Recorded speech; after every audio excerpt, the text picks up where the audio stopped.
to say, this feels very, very different. Well, I'll tell you what it feels different from. It feels different from the European campaign, under Slaven Bilic. There's a professionalism to this. There is an assurance in the way we play. And I think it really goes back to us being a good team now. I know the game against Crystal Palace was disappointing. It was. Not so much the scoring of the goals. That was absolutely great. The way we conceded them. But they were good goals that we conceded, it has to be said. It was disappointing to get the draw against Southampton. But there were good things to take from it. Like a very, very good and a tight defence. But I think what is clear is that we are a good team. We might not be able to finish top 6. We might not contest the top 4. But we might, and that's the point. We're not a bottom team anymore. And there's a balance to playing in Europe. One I've already discussed before, and one that teams like Burnley and Ipswich and teams that we've already discussed have fallen foul of in the past. But I said in the build-up to this game that actually we've already started in the way that those teams hadn't. Now, not only is that the fact that we've already picked up, 2 wins, 2 draws in the Premier League, undefeated in the Premier League, that's good. Okay, was it 4 wins? No, but it's still bloody good. There's also the point that we performed so well last season, and the Premier League is obviously in a good and healthy place, that we were able to pre-qualify for the group. So we don't have to go through what those other teams have gone through, which is very, very early pre-qualifying. We don't have to worry about that. So we've taken this league form and put it into Europe. And it's long league form, by the way. It's, as I've said on numerous occasions, I mean, just this season, we've been playing well for quite a long time now. It's very un-West Ham. I know I keep saying it's very, very un-West Ham to do this. And I think you look at the way we've played in that game last night, and we looked like an extremely polished team. A massively polished team. By the way, before I go any further, if you want to read other reviews of the game, you can do so on the OneFootball app. You can click the link down below. All the West Ham news is on there. It's free. You can get rid of all the other news. They very kindly keep on sponsoring Hammers Chat, which is very, very nice of them. It's a great app. Before the game, you've got the lineups on there. You've got team news. You've got transfer news. You've got everything you need West Ham related in the OneFootball app. Please do. Check it in the link below. If you don't like it, you can just get rid of it. What's that going to say today? I don't know, because I'm recording this yesterday, by the way. But I imagine he's going to have a lot of stuff about David Moyes' press conference. And what's David Moyes going to say? I don't know, but I hope, and I said this in the review, that he is pretty pleased with himself.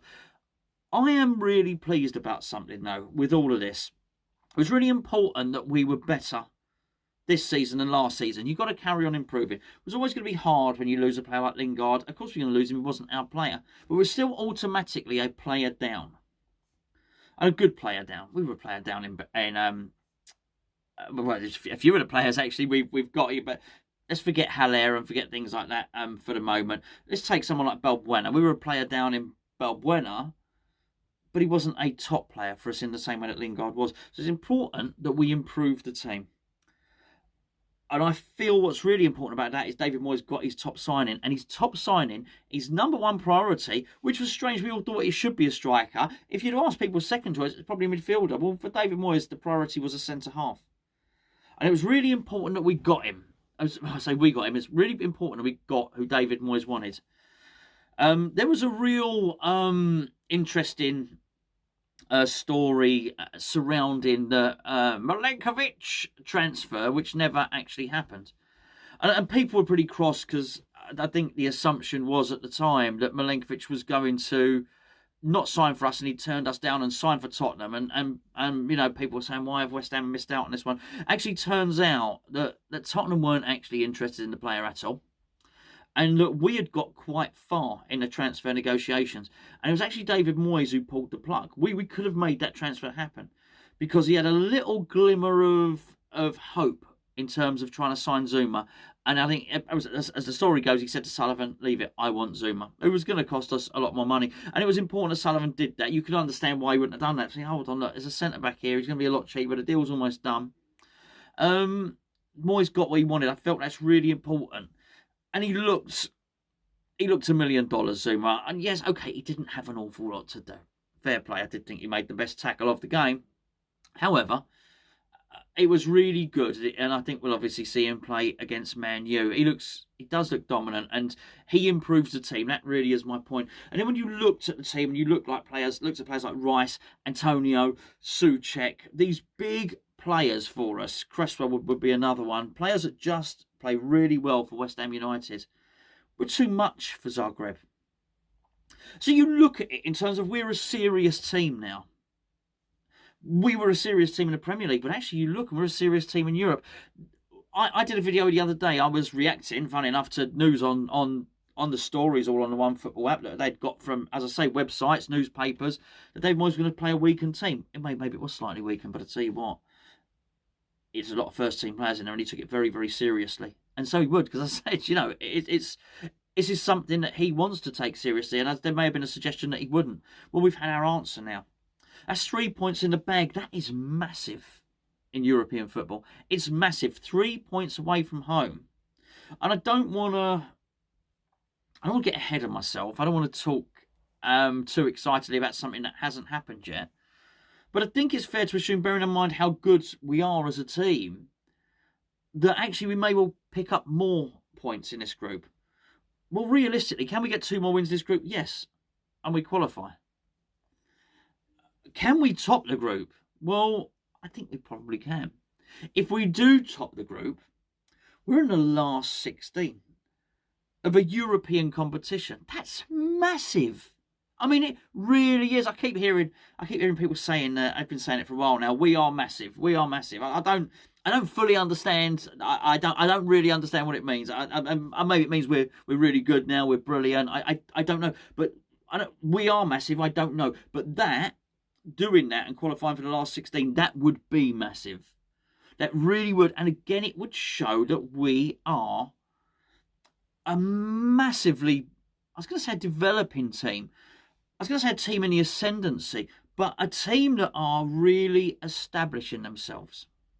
And I guess we could sit here and worry about what happens if Antonio gets injured or this, that and the other. The fact of the matter is he didn't, and he hasn't as yet. The funny thing is, it wasn't injured at all. It was a double yellow card that kept him out the next game. But I do look at it, and I do think actually there may well be a reason why Moyes has done it, and maybe he just wanted to get the defender in he wanted and paid a big money for the defender rather than a striker that he didn't want. I actually think, here's the thing, I think we would have won today without Antonio. Sorry, I say today. I'm recording this late.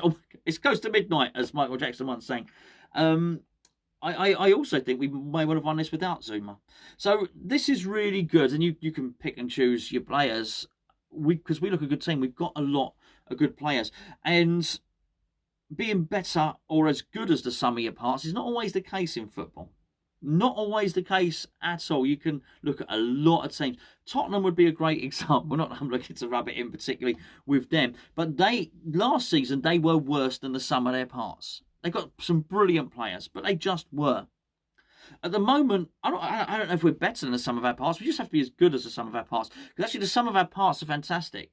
Antonio is one of the best strikers around at the moment. Declan Rice is one of the best midfielders around. We just signed one of the best central defenders around.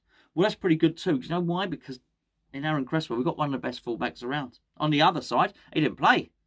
Fredericks played, his understudy played, and played bloody well, by the way. Vladimir Soufal is one of the best fullbacks around. And you can go on and on and on through the team. We have a lot of fantastic players.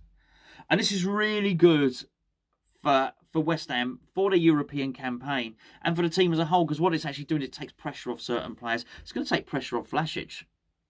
I say pressure off Vlasic. It's going to take pressure off Vlasic. There we go. There's a lot of anyway, I really do think so. It's going to allow him to develop. And look, he didn't have the best game in the world. Let's be perfectly honest. But it didn't matter because there were enough players in that team to get not to get us through, not to scrape through, but to win comfortably. Myself and Gio already recorded earlier on this evening our player ratings video after the match on the Patreon. Did everybody get 9s and 10s? No, they didn't. And I think this is a mark of it. This is how good the team is. Actually, we don't need to be scoring 9s and 10s to win the game. We really don't. Not everybody does. There are a couple of 5s and 6s in there, believe it or not. But there were lots of 7s. There were a few 8s, and there was a 9. And do you know what? That's great. And still, that is good enough to go away and beat the highest ranked team in our group. They were a seeded team. This is really, really important. West Ham weren't seeded. I would imagine Zagreb are probably feeling unlucky. They're probably looking at West Ham thinking, well, hold on, this is an established, good Premier League team. They probably feel hard done by that they've been put in with a team who are better than the UEFA seeding suggests. What would we have done if everybody in the team had got 9s and 10s? I don't know. The fact of the matter is we didn't need to. Bring it on. Look, we won't win every game, and sometimes it's a bit. It can seem a bit beige when we get a 0-0 draw against Southampton. But we are not being whooped, and we are going into every game with an expectation that we can do something, we can win it, and I think this is magnificent. I'm absolutely loving being a West Ham fan at the moment.